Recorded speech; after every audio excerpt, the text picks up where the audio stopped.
Hey Seahawks Nation! What the heck is going on in Seattle? The shakeup at quarterback threw everything into chaos, but no one saw the front office clapping back this fast. And wait till you hear about the contract detail that left everybody's jaw on the floor. Meanwhile, a defender who got roasted early on is shutting everybody up and turning into the rock of our defense. And to top it all off, hold on to your Skittles.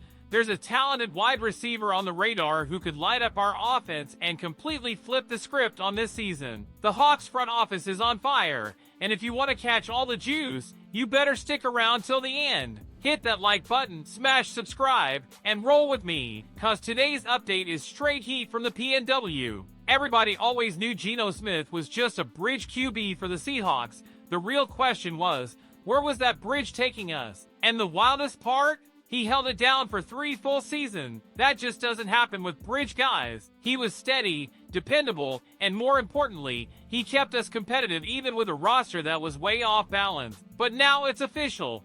The Geno era is over. He's been traded to the Las Vegas Raiders, something a lot of us saw coming, but it still marks a major turning point for the franchise. And get this, the front office wasted zero time. The moment Geno was out, Sam Darnold was named the new starter. Like it or not, those two are going to be linked forever. Especially after one of the weirdest contract coincidences ever. Geno's deal with the Raiders came in just $20 higher than Darnold's contract with Seattle. Yup, $20! You can't make this stuff up. And if you're thinking Geno left salty or holding a grudge, think again. In a recent chat with Raiders beat reporters, he made it clear the decision was strictly business, no hard feelings. According to him, heading to Vegas had a lot to do with reuniting with Pete Carroll, now a consultant with the Raiders, and suiting up for one of the most iconic franchises in all of sports. Everything, absolutely everything. Coach Carroll, Vegas, the Raiders, silver and black. This is a legendary franchise, one of the greatest in all of sports. Putting on that helmet and that logo means the world to me. That's what Geno said. And the love goes both ways. Chip Kelly, the Raiders' new offensive coordinator, had nothing but praise for the vet, saying having Geno under center is like having a coach on the field. Think that's overhyped? Look at the numbers. Over the past 2 seasons, Geno's performance beat Derek Carr, showed better field vision than Rich Gannon, and might honestly make him the best QB the Raiders have had since Ken Stabler. Bold? Yeah, but not wrong. Now, with Darnold at the helm in Seattle, the challenge is keeping this squad competitive while building a new offensive identity. Switching gears to defense, one name still locked in and balling out in Seattle, Leonard Williams. The trade with the Giants in the middle of the 2023 season caught a ton of flack at the time. The Hawks gave up a second-rounder in 2024 and a fifth in 2025, betting big on a playoff push. But yeah, that run didn't happen. After Leonard showed up, the team hit a rough patch, dropped key games, and it was clear we weren't ready to go toe-to-toe with the NFC's top dogs. But here's the thing, none of that was on him. In fact, he's been one of the most consistent and dominant dudes on the squad since day one. In 2024, he racked up 11 sacks, 28 QB pressures, and 16 tackles for loss. Oh, and don't forget the 92-yard pick six off Aaron Rodgers. Yes, a D lineman taking it nearly the whole field. He played so well that Pro Football Focus ranked Williams as the 6th best interior lineman in the league, trailing only monsters like Chris Jones, Dexter Lawrence, Cam Hayward, Quinnen Williams, and Jalen Carter.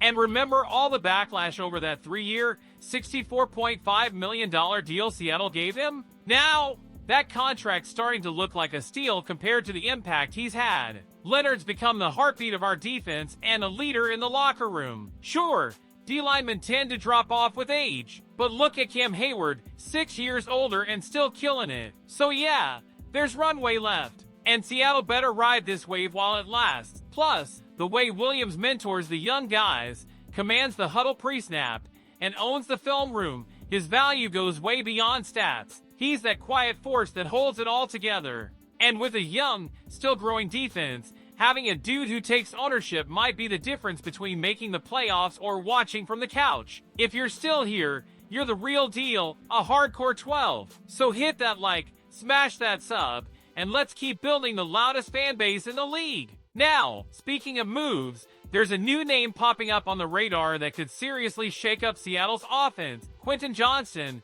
wide receiver for the Chargers. His situation in LA's gone sideways. With Jim Harbaugh coming in and totally revamping the offense, Keenan Allen and Mike Williams are out. Ladd McConkey and Trey Harris came in through the draft, and now Mike Williams is somehow back in the mix too. Bottom line, that wide receiver room is packed, and Johnston might be on the trade block. That's where Seattle enters the chat. According to analyst David Latham from Last Word on Sports, the Seahawks are one of the top teams in the hunt.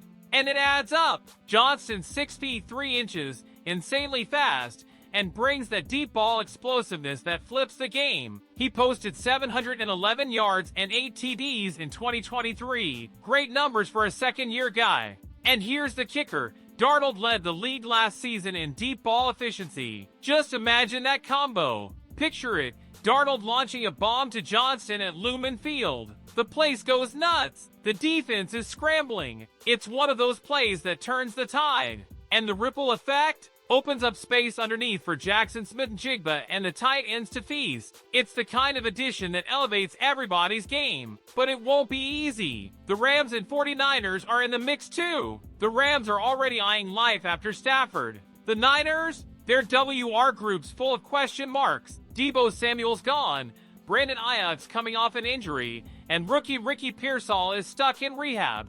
All three teams have cap room to make it work, but Seattle's got a trump card, QB stability, and a pass-heavy system. Johnston could walk in, compete with Marquez Valdes-Scantling, and potentially snag the WR3 spot out of the gate. And look, the Seahawks are known for pulling moves when no one sees it coming. Whether it's finding gems in the draft or dropping bombs at the trade deadline, this front office doesn't play scared. If they think Johnston fits the system, they'll go all in. And with how wild the NFC West is shaping up, a pickup like this might be the final push we need to get back to the top. This is a transitional phase for the Seahawks, but don't confuse it with panic. Geno's departure was handled with class and respect. Darnold's arrival could be the breath of fresh air we need at QB. Leonard Williams is proving he's worth every penny. And if Quentin Johnston really does land in Seattle, this offense could take a huge leap forward. One thing's clear, the Seahawks are active,